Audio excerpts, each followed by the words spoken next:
この番組はご覧のスポンサーの提供でお送りします。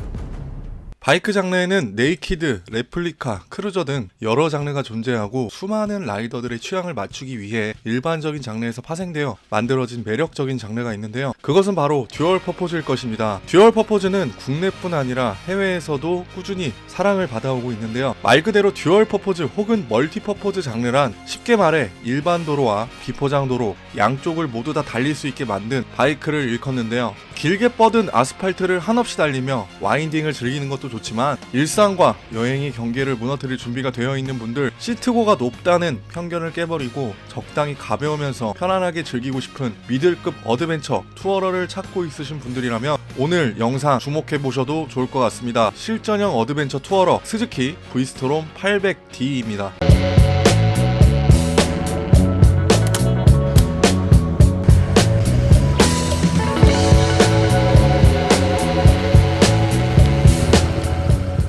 지금까지 수많은 듀얼 퍼포즈 바이크 중에서 놀랍게도 스즈키의 영향력은 제가 굳이 길게 말하지 않아도 대부분 인정하고 있는 것이 사실인데요. 그 중에서 이전에 중심을 담당했던 스즈키의 브이스트롬 650은 미들급 어드벤처 장르 중에서 누적 판매율 전세계 1위를 기록하기도 했습니다. 브이스트롬 시리즈는 배기량이 가장 낮은 250부터 650 그리고 지금은 단종된 브이스트롬 1000까지 스즈키의 라인업을 꾸준히 보여줬으며 2020년에는 디자인부터 완전히 풀체인지된 브이스트롬 1050 XT를 내놓았습니다. 새로움보다는 과거의 디자인을 계승하여 스즈키의 독자성, 헤리티지를 그대로 표현하는 스즈키의 자부심이 돋보이는데요. 1988년 다카르 랠리를 달리던 DRG의 실전형 어드벤처를 모티브로 양산형인 DR빅의 DNA를 담으면서도 현대적 감성을 더해 더욱 공격적이고 세련된 이미지로 반영시킨 모델이 브이스트롬 800D입니다. 일단 디자인 얘기를 먼저 해야 될 것 같은데요. 브이스트롬 800D의 디자인은 실물로 처음 접했을 때 저는 너무 충격적이었습니다. 일단 전체적으로 존재감이 드러나는 2345mm의 전장과 975mm의 전폭이 미들급 어드벤처 투어러가 맞나 싶을 정도로 존재감이 여실히 드러났는데요. 시그니처 컬러인 챔피언 옐로우 색상은 실제로 봤을 때 더 인상적이고 보면 볼수록 눈길이 가는 스즈키만의 고유의 컬러였습니다. 무엇보다 전체적으로 도장 상태가 너무 괜찮았는데요. 헤드라이트는 상하 적층형 구조로 나눠진 육각형 LED 헤드라이트를 채용했고 사양등을 켜면 이렇게 점등됩니다. 주변은 탱크와 프론트 페어링에 보였던 챔피언 옐로우 색상과 대비되어 주변부가 블랙으로 처리되어 있어 날렵하고 사람으로 치면 비율이 좋아 보이면서도 전체적으로 슬림한 인상을 심어주고 있는데요. 육각형 헤드라이트는 호불호가 없고 신선하면서 요즘 트렌드에 걸맞는 독특하고 대담한 디자인이라고 생각합니다. 헤드라이트와 어울리는 방향지시 등도 이렇게 심플하게 육각형을 고수하고 있었습니다. 그리고 브이스트롬 하면 또 빼놓을 수 없는 전통적인 비크 디자인은 앞에서 봐도 멋있지만 옆에서 보면 더 길고 날렵해 보이는데요. 끝부분은 또 디테일하게 블루로 차분하게 비율을 맞춘 세심함이 더 돋보였습니다. 사람으로 치면 조각 같은 콧날 같다고 해야 될까요? 아무튼 이 잘생긴 부리는 앞타이어와 마찰을 피하기 위해 공간을 넓혔다고 합니다. 그러므로 인해서 어드벤처 투어러답게 긴 서스펜션이 더 돋보이고 일상이나 오프로드 주행 시에 간섭을 최소화하여 넓은 활동성을 보여주고 있는데요. 테일램프 디자인은 일부러 날렵하지 않게 전체적으로 안정적인 느낌을 주고 있으며 다양한 각도에서 봐도 질리지 않는 대담한 디자인을 보여주고 있는데요. 시트 아래로 내려가면 브이스트롬 800D의 완성도에서 제일 중요하다고 생각하는 강철 튜브 프레임이 보입니다. 강철 튜브 프레임은 주행 중 노면에서 받을 수 있는 모든 충격을 흡수함은 물론 유연한 트러스트 구조로 되어 있어 오프로드와 온로드 주행에 적합하도록 설계되었는데요. 이는 곧 안정적인 핸들링과 편안한 승차감을 위해 더 견고하게 제작되었습니다. 또한 돋보이는 점은 라이더가 앉았을 때 넓지 않고 슬림한 시트의 설계로 누구나 다 다루기 쉽고 민첩하게 움직일 수 있도록 되어 있다는 점이 주목해봐야 할 점입니다. 독특한 형태의 스윙함은 전용 세시 형상과 긴 서스펜션 세팅에 맞춰 직진 안정성을 보강하기 위해 수직 측부 및 비틀림 강성을 높여 설계했고 어떠한 조건에서도 접지력을 잃지 않게 도와주는데요. 연료 탱크는 20L 용량으로 급유의 불편함을 줄여주고 한 번 주유 시 약 453km를 달릴 수 있습니다. 연료 탱크의 디자인은 옆에서 봐도 커 보이지만 위에서 보면 더 웅장한 크기를 체감할 수 있었습니다. 무릎이 닿는 부위를 과장하지 않았고 니그립이 자연스럽게 유도되도록 인체공학적인 형상으로 만들어졌으며 스크래치와 충격을 고려한 디자인을 보여줍니다. 프론트 21인치 휠을 적용했고 리어 17인치 튜브 타입 와이어 스포크 휠을 보여주고 있는데요. 전면부 21인치 휠의 존재감은 실제로 봤을 때 조금 더 압도적으로 다가옵니다. 디스크는 310mm 더블 디스크가 탑재되어 있고 리어는 260mm 디스크가 세팅되어 있습니다. 동급 유일 220mm 완전 조절식 서스펜션인데요. 그렇기 때문에 저는 더 매력적이라고 판단했습니다. 프론트 포크는 물론 리어도 마찬가지로 프리로드, 압축, 신작 모든 댐핑을 조절 가능하게 만들어진 리어석도 이렇게 다이얼 방식으로 간편하게 조절이 가능합니다. 라이더와 동승자가 탔을 때 체중에 맞게 바로바로 조절할 수 있는 점이 괜찮았습니다. 높고 푹신한 시트는 장거리 주행에도 쾌적한 주행 환경을 만들어주는데요. 시트고는 855mm인데 키가 180인 제가 브리스토롬에 탑승했을 때는 여유롭게 양발이 땅에 닿는 정도여서 바이크에 대한 부담감이 적었고 오히려 슬림한 시트폭이 높은 시트고를 보완해주는 역할을 하고 있었습니다. 그리고 라이더의 신체 조건을 고려하여 추가적으로 20mm 로우 시트를 제공하는데 20mm 로우 시트를 장착하게 되면 835mm이기 때문에 시트가 높아서 어드벤처 바이크를 구매하는데 걸림돌이 되지는 않아 보입니다. 동승자를 배려한 시트와 스텝도 이렇게 마련되어 있는데 생각보다 부드럽게 가동이 되는 것에 조금은 놀랐으며 여자친구가 있으신 분들은 편하게 텐덤할 수 있게 마련되어 있습니다. 엔진 한번 살펴보겠습니다. 스즈키 브이스트롬에는 V트윈이라는 엔진이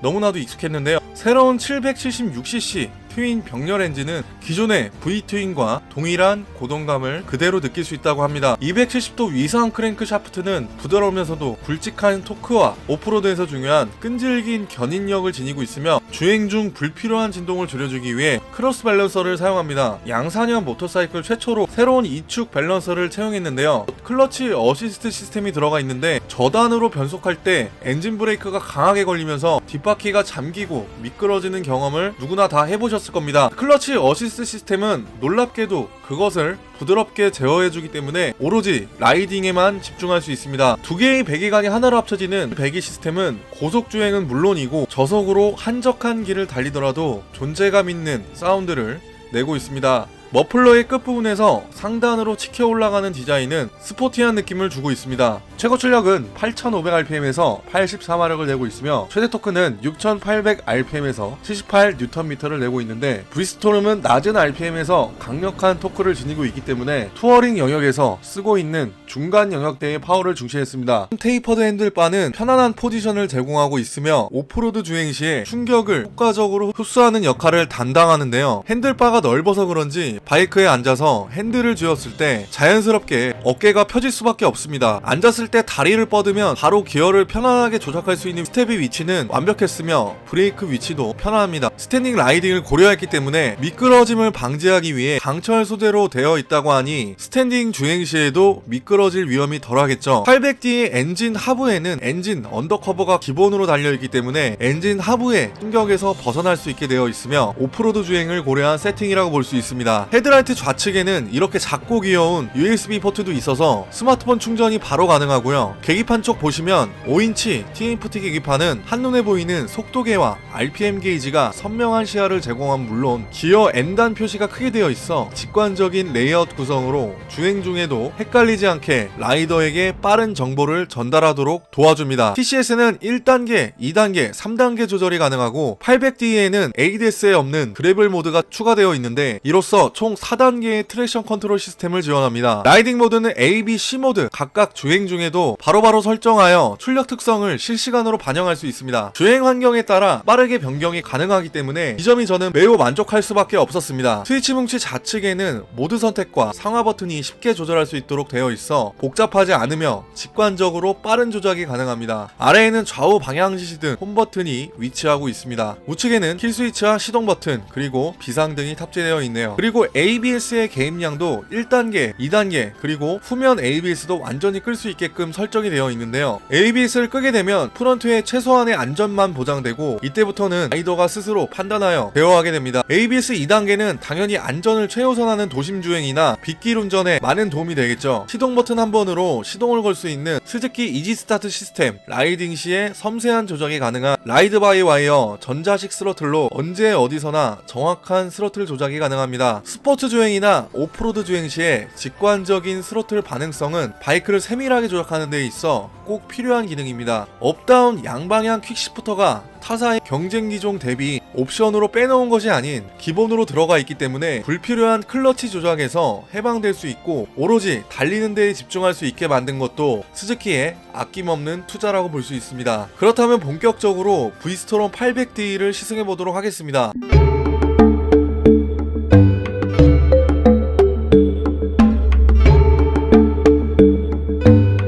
브이스토롬 800D를 시승하고 있습니다. 시동을 걸자마자 병렬 2기통의 경쾌한 고동감이 바이크의 존재감을 나타내주고 있는데요. 일단 B모드로 처음부터 주행을 시작했습니다. 로우 RPM 어시스트 덕분인지 부드러운 저속 출발이 첫 주행에서 긴장감을 많이 덜어줬는데요. 무엇보다 저 RPM 영역도에서 전자식 스로틀의 영향으로 세밀한 조작이 가능했고 이전에 시승했던 ADS와 동일하게 가벼운 클러치가 경쾌함을 더해주고 있었습니다. 저는 기존에 양방향 업다운 퀵시프트가 없는 차량들을 주로 타다 보니 퀵시프트의 편안함을 적응해 나가는 중인데요. 브이스토롬 800D를 제가 3일 동안 400km를 넘게 타오면서 이제는 이렇게 복잡한 도심에서의 주행이나 한적한 도로에서 한껏 여유롭게 기어 변속을 자유자재로 그리고 신속하게 변속할 수 있다는 점이 빠른 적응을 유도했습니다. 바이크를 처음부터 입문하시는 분들은 클러치 조작의 미숙으로 기어비와 주행 속도가 맞지 않아 시동이 꺼지는 경우도 종종 있는데 기본 사양으로 퀵시프트가 있는 모델인 브이스토롬 800D를 선택하신다고 해도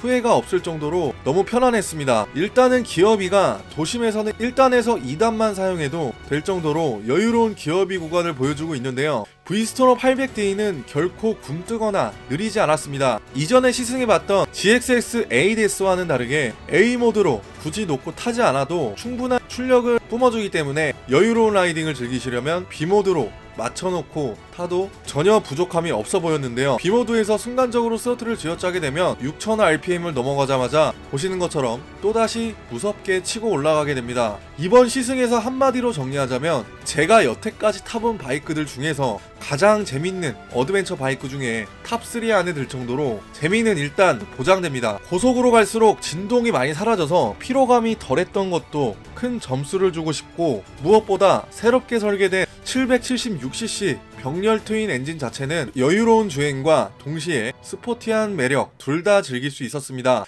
ADS를 시승했을 때에는 본능적으로 A모드를 선호했다면 브이스토롬 800D는 조금 더 여유로운 B모드를 선택하는 제 자신을 발견할 수 있었습니다. B모드가 오히려 자주 사용되었던 게 도심에서 불필요한 속도를 내지 않으려는 것도 있었지만 B모드를 놓고 스로틀을 감았을 때 반응이 너무 예민하지도 않았고 그렇다고 반응이 너무 늦지 않게 딱 적당한 수준으로 다가왔기 때문에 도심에서 편안한 주행을 이어나갈 수 있었습니다. 제일 좋은 건 역시나 어드벤처 투어러 장르에 걸맞는 승차감인데요. 승차감 하나 때문에 장거리를 두려워하지 않게 되고 그로 인해 어드벤처 바이크를 조금 더 선호하는 분들도 상당히 많으실 것으로 보입니다. 적당한 수준의 댐핑 능력을 기대했지만 브이스토롬 800D는 하드하지도 않고 오히려 소프트한 쪽에 가깝다고 보시면 될 것 같습니다. 요철이나 과속 방지턱을 처음 넘었을 때도 온몸으로 충격이 전해져 오지 않고 진동을 효과적으로 잡아주는 역할을 충실히 해냈는데요. 너무 만족하고 재밌게 탔습니다. 코너링에서의 느낌은 240kg의 무게가 무색할 정도로 무게중심이 낮게 깔려 있어서 좌우 3박스를 달았음에도 불구하고 균형을 잃지 않고 자연스럽게 코너를 탈출할 수 있었습니다. 저 같은 사람은 가벼운 것보다 묵직한 것을 조금 더 선호하는 편입니다. 직진 안정성 또한 기대 이상이었는데요. 대부분 세 자리 숫자로 넘어가는 구간에서 바이크의 진동이나 주행풍이 심해지고 핸들 떨림이 발생하는데 계기판을 자세히 보지 않으면 내가 세 자릿수를 달리고 있는지 모를 정도로 체감 속도가 많이 느려 보입니다. 이 부분은 고속 주행을 했을 때 타사 어드벤처 바이크들보다 안정성 부분에 있어서 많이 신뢰가 가는 부분이었습니다. 스크린은 순정 스크린이 아니라서 주행풍에 대한 얘기는 자세하게 하지는 못할 것 같은데, 아무튼 옵션인 롱 스크린을 달았을 때 주행풍은 정말 효과적으로 잘 막아주는 것을 확인할 수 있었습니다. 1시간 동안 쉬지 않고 연속으로 탔음에도 불구하고 편안한 시트의 승차감으로 장거리 주행에서도 크게 부담이 없는 퍼포먼스를 보여줬는데요. 저도 리터급 어드벤처를 타고 있지만 일단 차체의 무게 때문에 좁은 길이나 막히는 시내 주행길을 선뜻 나가기가 망설여지게 되는데, 브리스톨 800D는